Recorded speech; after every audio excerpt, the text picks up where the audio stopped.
হচ্ছে বাইনারি যোগ। হ্যাঁ, বাইনারি সংখ্যা মানে হচ্ছে 0 এবং 1 এরকম থাকবো। 0 1 1 0 0 0 1 1 যাই থাকুক, মানে 0 আর 1 থাকবো। ঠিক আছে। আচ্ছা, তাহলে একটা জিনিস মনে রাখতে হবে যে 0 আর 0 যোগ করলে নর্মাল নিয়মে 0ই হয়। ঠিক আছে, আমরা জানি 0 0 যোগ করলে হয় 0। আচ্ছা, 0 এবং 1 যোগ করলে কি হয়? 1, আমরা নর্মাল নিয়মে জানি। 1 এবং 0 যোগ করলে কি হয়? 1, নর্মাল নিয়মে জানি। আচ্ছা,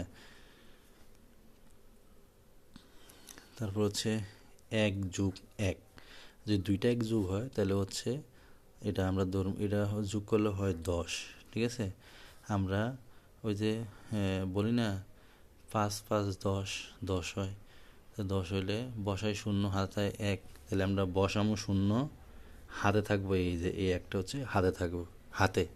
ঠিক আছে, তার মানে আমি যদি এরকম বলি 1 আর 1 যোগ করলে এই যে 1 1 মিলে হচ্ছে 10 বসামো, 10-এ 0 বসামো। ঠিক আছে, এবার হাতে থাকবে কত?